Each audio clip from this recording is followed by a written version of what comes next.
Now, a young headbanger. What do you call a young headbanger in Sweden? Just say you see a young heavy metal fan, you go, hey, you know, do you call them little kid or a trendy? No. We don't really have a word for it, I guess. Try Junior Burger. Junior Burger. Do you like that? It's Yeah, Sydney specific, though. Say that in Brisbane. Well, it doesn't really have the same resonance within my vocabulary, I guess. But I get what you mean. So we've gone through Lingo, Drongo. Oh, we would probably call them blöjrockare. That's diaper rockers. Diaper rockers. Yeah. Okay. There you go. Blöjrockare. Blöj. Blöj. Rockare. Rockare. Blöjrockare. Blöjrockare. Yeah. Blöjrockare. I'm as good as Swedish. Twerp. Now, we want to wrap this up quickly because let's face it, you've got a show to do. Yes. You've got guitars to tune maybe or drums to get keyboard. We still don't know what you do, really. I have a guitar to detune. Yeah, you told me you were a guitar player last time, but I met a guy the other night, and I'm not sure he was a roadie or in the band, but he told me he was that guitar player. Somebody actually told one of the other guitar player, complete stranger, that he was the guitar player in Ghost. See, that's not good. If you're not in Ghost, I think at this point you should stop telling people you're in Ghost. Would that be good for the whole band? But things like that are actually quite funny, especially after a long, 15 minutes later, being asked a lot of questions. He was like, yeah. Okay. All convincing. And then the actual guitar player, I was like, yeah, oh, that's cool. But you know what? I'm going to give you a gift. And then he gave him a pick. That guy had backup. No, our guy had a backup. Oh, sorry. I thought you meant the guy actually had a pick. No.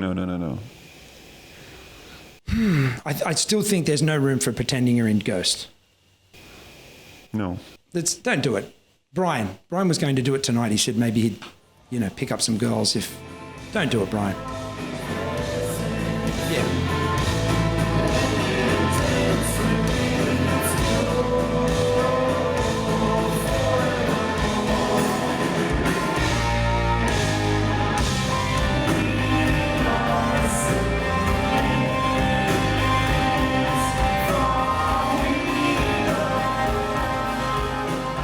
Now, I'd like to finish up today with a new thing we're doing on Utopia TV, and I think which better band to break it in with than Ghost.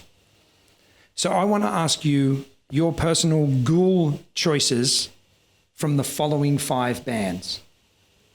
And we don't care if there's a band you've never been into, you can pass or say, I have no interest. Right. Okay. Perfect. So it's basically like favorite albums by these bands. Okay. Okay, now first we're going to kick off. It's kind of semi-chronological. So, Black Sabbath. Do you have a favorite Black Sabbath album? Yeah. I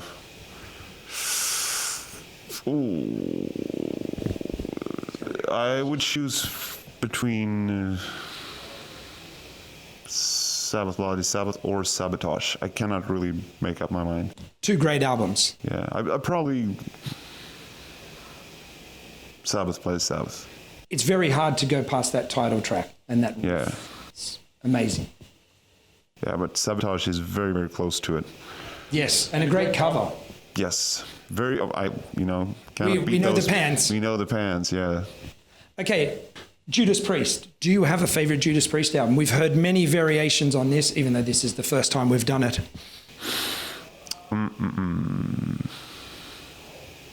I think Stained Class is a very, very good album. And that's probably the album that I've had the longest.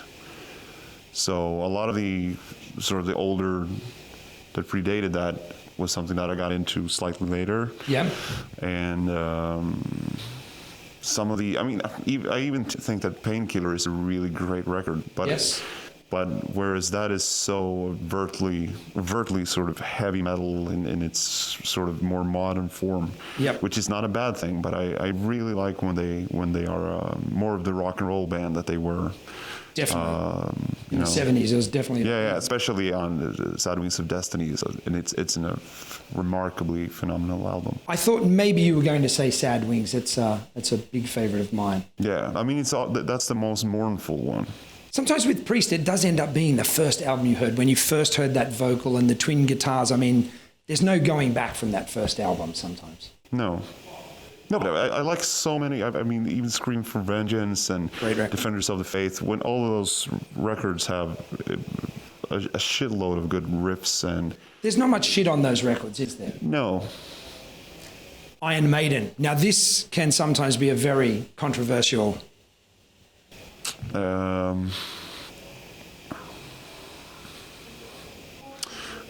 I'll just...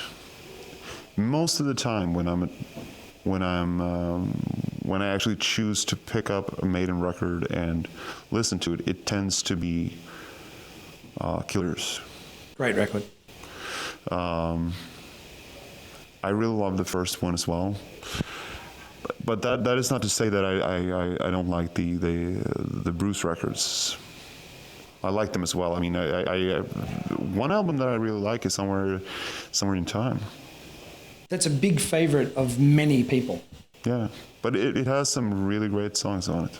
And I think that was just after Live After Death. So just the worldwide audience had built so much from that the presence of that record and the Power Slave tour. So people were waiting for something again. So yeah, kick some goals for people. Yeah. Metallica. Now, just remember that James is very good friends with the Ghouls, so we understand if you don't want to answer this. Can you answer this for us? Yeah, I think that Master of Puppets is their best record. Either that or Ride. I think that Ride is probably, if we were sort of counting the points, I would probably say that I think that that Ride is their most brave record. And for the time, what was around before, like that jump from Kill Them All to that? Yes, they did a lot of improvement. They made a lot of progress. And considering that it's just, 10 months in between the recordings of those two albums. Unbelievable. And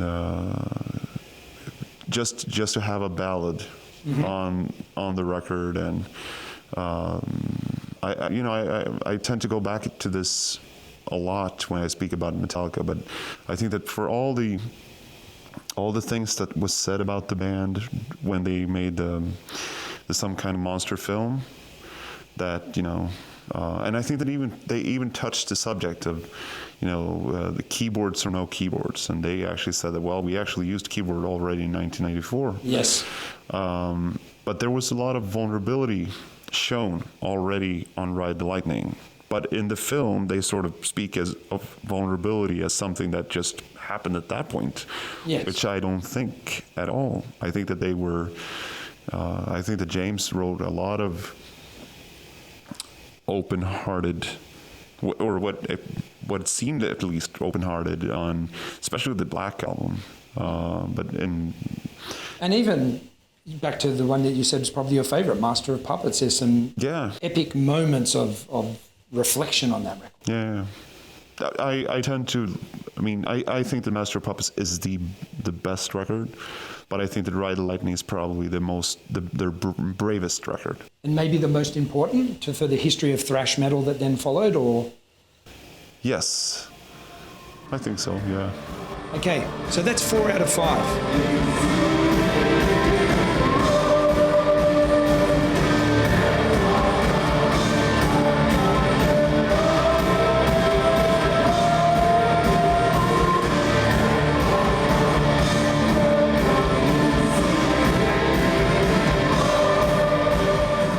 What is your favorite Europe album, if you have one?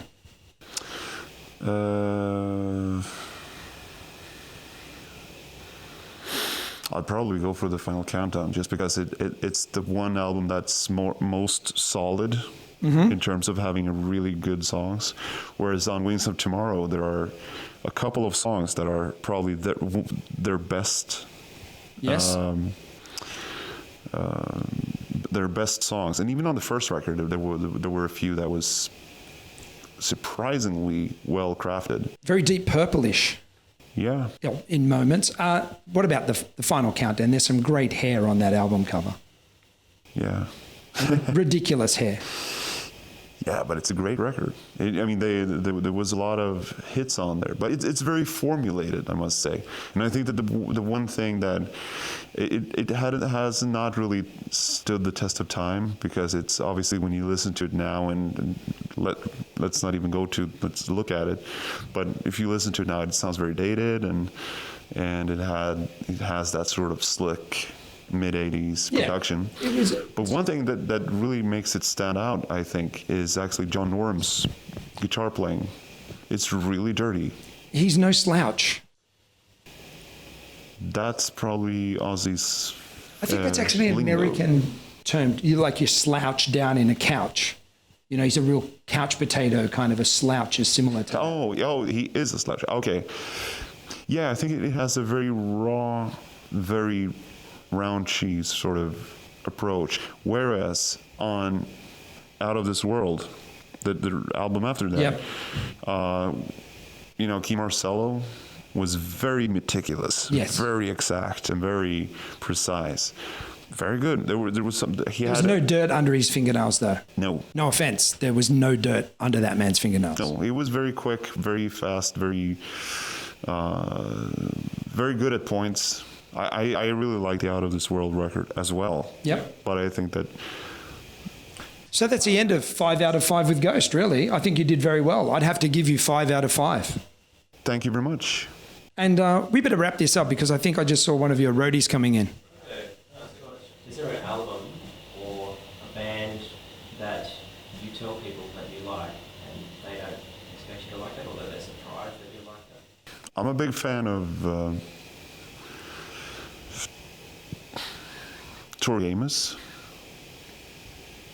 and I really like.